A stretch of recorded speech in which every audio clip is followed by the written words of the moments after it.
Hello বন্ধুরা, আজকে রান্না করব ভোলা মাছ। এই ছোটো ছোটো ভোলা, বেশি বড় না, খুব একটা ছোটো না। এই ভোলা মাছ কিন্তু খেতে ভালোই লাগে। সামুদ্রিক মাছ, বাজার থেকে ভোলা মাছটা নিয়ে এসছে, পরিষ্কার করে ধুয়ে নিয়েছি। এবার নুন হলুদটা মাখিয়ে দিচ্ছি।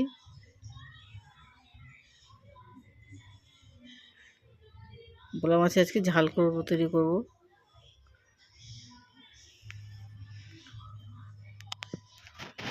এখানে 500 মতো ভোলা মাছ আছে। ভোলা মাছগুলোকে ভালো করে নুন হলুদ মাখিয়ে দিয়ে এবার ভালো করে রান্না করব। মাছগুলোকে একটু কড়া করে ভেজে নিতে হবে। সামুদ্রিক মাছ, বরফের মাছ, যেহেতু ভালো করে রান্না করতে হবে। কড়ার মধ্যে তেল দিয়ে দিয়েছি। তেলটা ভালো মতো গরম হয়ে গেলে মাছগুলোকে ছেড়ে দেবো। এক এক করে মাছগুলোকে ছেড়ে দেবো। ভালো মতো করে ফ্রাই করে নেবেন। জ্যান্ত মাছ হলে হালকাভাবে ভাজলে চলে, কিন্তু এই বরফের মাছ, সামুদ্রিক মাছ ভালো করে একটু রান্না করে নেবেন, ভালো করে ভেজে নেবেন। সহজে তাহলে ভেঙেও যাবে না, খেতে ভালো লাগবে।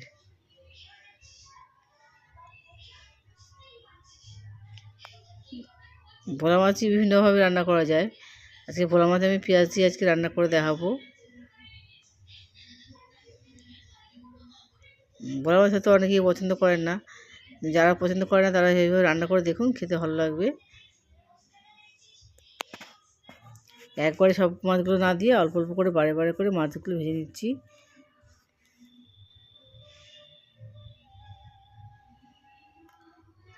মাছগুলোতে একটুতেই পেট ফেটে যায়, আস্তে আস্তে করে উল্টে পাল্টে নেবেন।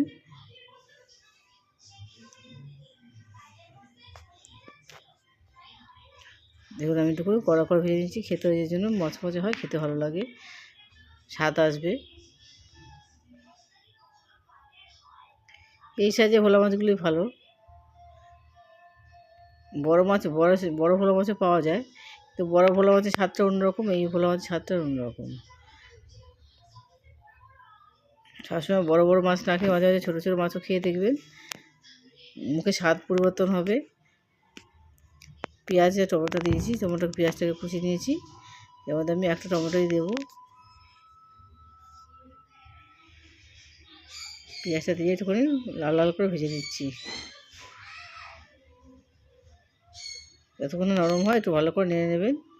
নাড়তে নাড়তে এর মধ্যে আমি টমেটোটা দিয়ে দিচ্ছি, দিয়ে আবার নাড়তে হবে। এর মধ্যে আমি হলুদ গুঁড়ো দিয়ে দিচ্ছি। হলুদ গুঁড়ো দিয়ে আবারও বেশ খানিকক্ষণ ধরে নাড়তে হবে। নাড়তে নাড়তে পেঁয়াজটা নরম হয়ে যাবে, টমেটোটাও নরম হয়ে আসবে। এবার লঙ্কা গুঁড়োটা দিয়ে দিলাম।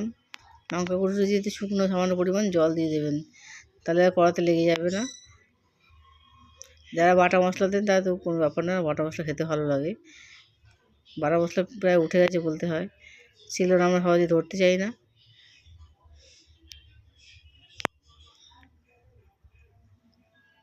ভালো মতো করে মশলাটা দিয়ে কষিয়ে নেবেন, বিশেষ কিছু দেওয়ার প্রয়োজন হবে না। পেঁয়াজ দিয়ে টমেটো দিয়ে মাছের স্বাদ কিন্তু চলে আসবে। পরিমাণ মতো নুনটা দিয়ে আবার ওখানে কষিয়ে নেবো, যাতে কাঁচা গন্ধটা দূর হয়, ততদিন নাড়িয়ে যেতে হবে।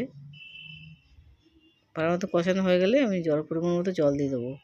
একবার বেশি জল দেবো না, মাছটা যেহেতু নরম মাছ, বেশি জল দেবো না।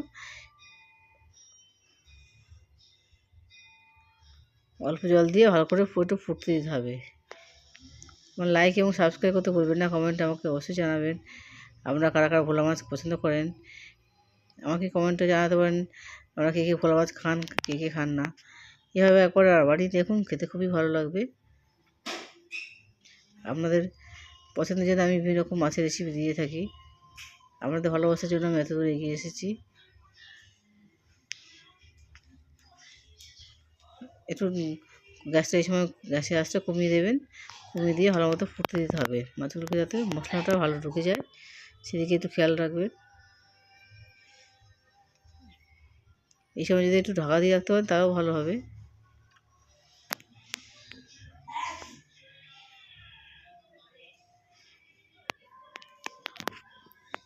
যাতে মাছের মধ্যে ঝাল মশলা তেল মশলা ভালো মতো ঢুকে যায় সেদিকে দেখতে হবে। গ্রেভিটা একটু ঘন হয়ে যখন আসবে তখনই আমি নামিয়ে দেবো। গ্রেভিটা যতক্ষণ না ঘন হচ্ছে তখন আস্তে আস্তে করে নাড়বেন। ভোলা মাছটা খুবই নরম হয়, আস্তে আস্তে করে আলতোভাবে নাড়িয়ে নাড়িয়ে দেবেন।